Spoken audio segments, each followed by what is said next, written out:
Tap that subscribe button and keep it locked here to Secrets to a Free Mind show with your host, Melanie Parker, powered by Quality Girl. In this episode, we'll hear from a nurse of a substance abuse rehab center. Keep it locked.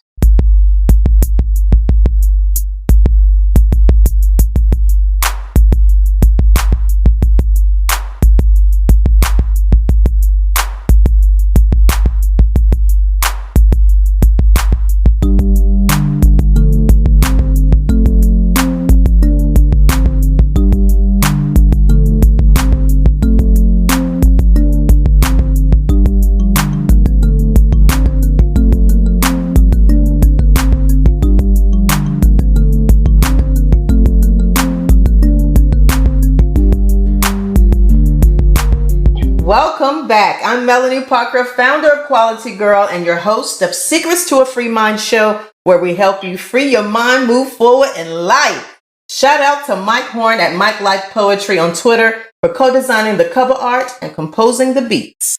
In addition to listening to this podcast, be sure to tap the thumbs up icon, subscribe button, and bell icon to love us, follow us, and receive clips via Twitter on episodes. Let's welcome Desiree Warren. Hi, Desiree. Hi. How are you today? I'm doing well. I'm doing very well. I'm glad to be here. Oh, we're so glad to hear what you have to say on the podcast today. So, who is Desiree Warren? Well, I will say, first and foremost, I'm a Christian who has a desire to help those who struggle with addiction and mental illness. I'm also a licensed practical nurse who has been working in the field of addiction, and I also have lots of experience working with adults and children dealing with mental health issues, often accompanied by developmental disability. I'm originally from Staten Island, New York, but I grew up in New Jersey.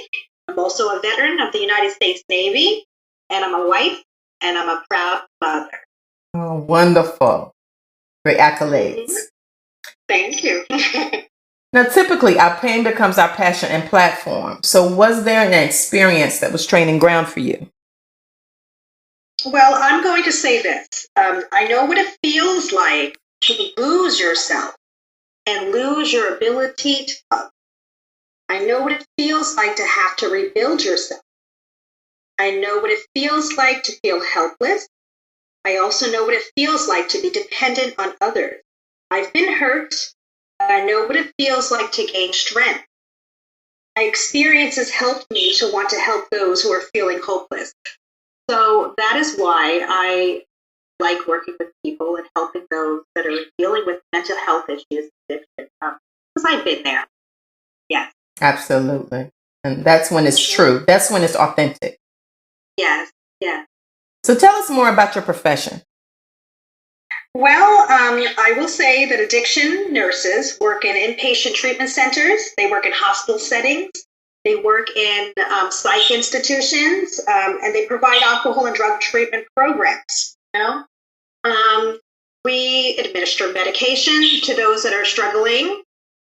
We help them detox. We go through it with them.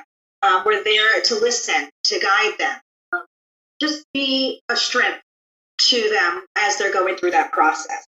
A good nurse will have excellent assessment skills and communication skills, and they're usually good listeners. And another part of being working in the field of addictions is education. Getting to know them as a person so you can help empower them, not just helping their symptoms. That's right, because we're all people and we all struggle with different things.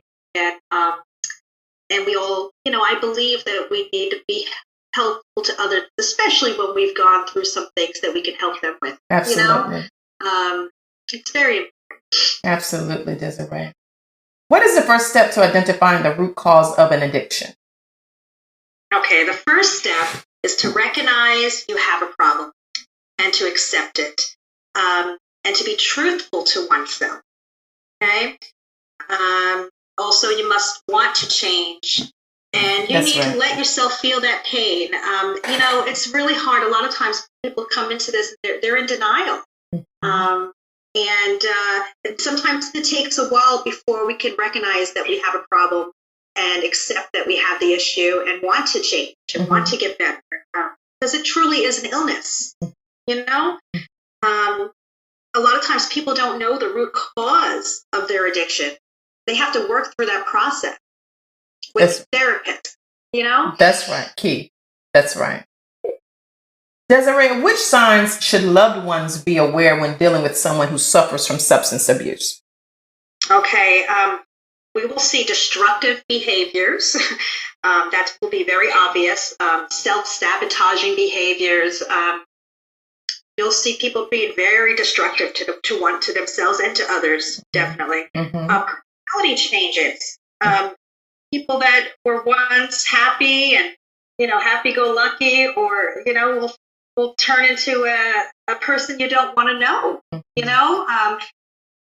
hard to love somebody when they're going through addiction, right? All right.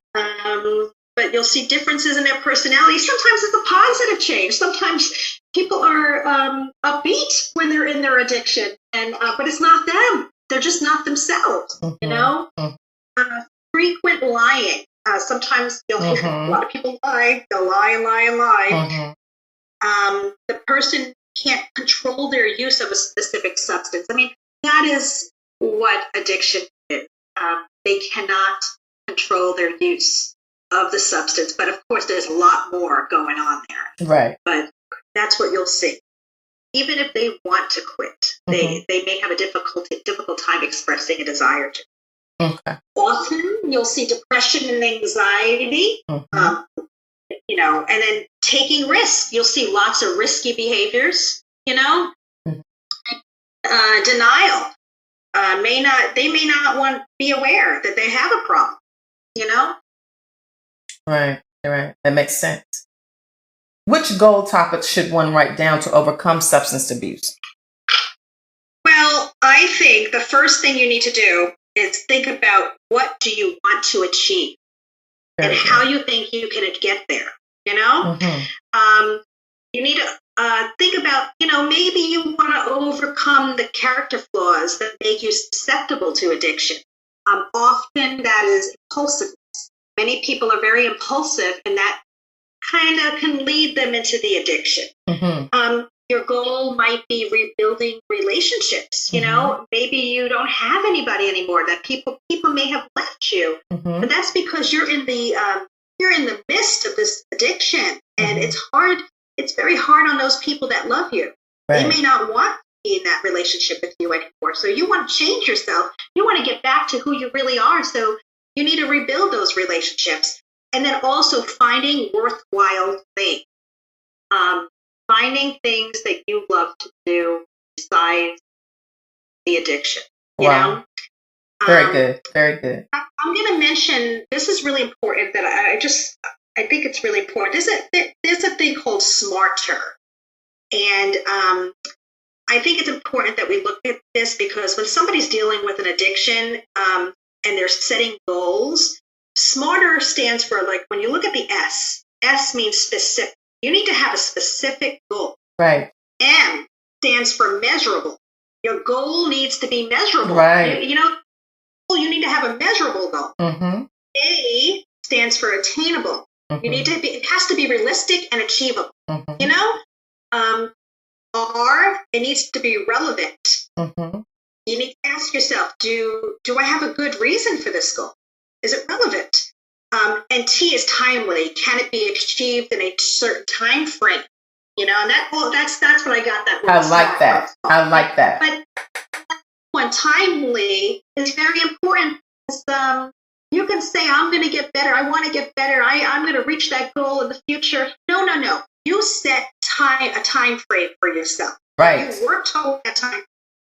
And at the end, then the E, so I'm going to SMARTer. E stands for evaluate. You're going to evaluate the situation at the end. And then R stands for reevaluate. They're going to reevaluate, Oh, I love that. Yes. I love that. That's a very good teaching tool. Yes, it is. Very good. Now, which new habits could one establish to overcome substance abuse? Getting into routines. Eating better. Waking up at a certain time every day. Taking yourself out of a situation, a environment, and moving to another environment. Just changing your surroundings. These are habits that can make things better for you. Okay. And since you said eating, let's roll into the next question. Does setting up a clean eating plan help with overcoming substance abuse?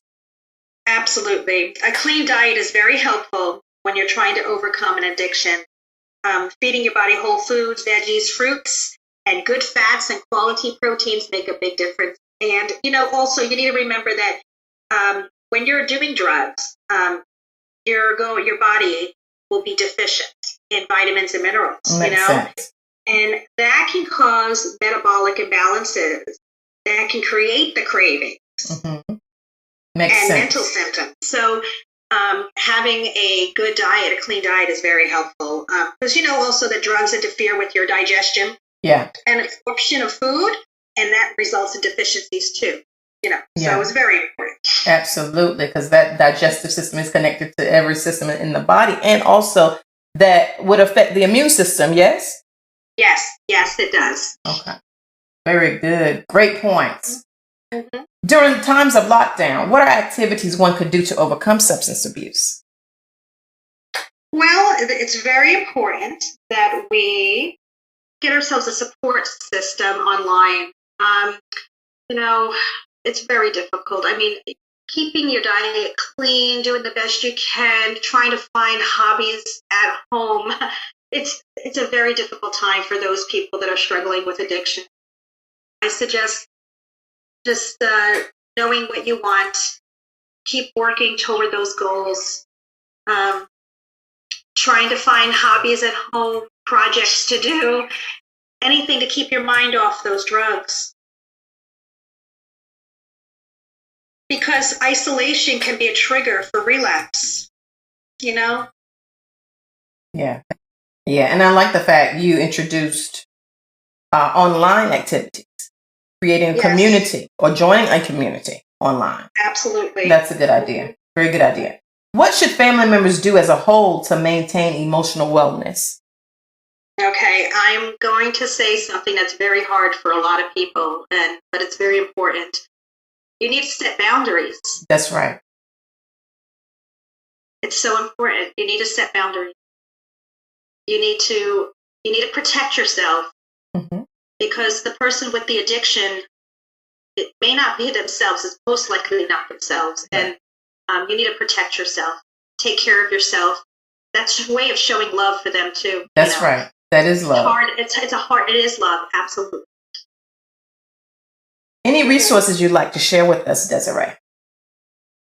Well, I will say, there's AA, which is a well-known organization. NA, we all know about NA, Narcotics Anonymous. There's plenty of resources online now. People are very fortunate that we have this platform to talk to somebody that you trust. Yeah, that's a good point. Let people know what you're going through so that they can help you. You've given us such good points, a good education today, Desiree, and you gave them from the heart, not just from an educator or from a service healthcare provider, but from the heart. And that's important to our listeners. It's important to me. Thank you. I'm glad to be here. Yeah, and we're glad. Thank you for hanging out with us. Yes, it was wonderful. Thank you.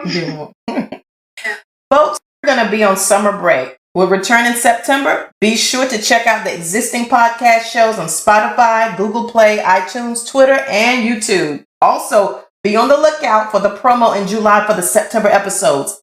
Gonna be epic. Remember, as Dr. Martin Luther King Jr. said, if you can't fly, then run. If you can't run, then walk. If you can't walk, then crawl. But whatever you do, you have to keep moving forward. Have a fun summer. Peace.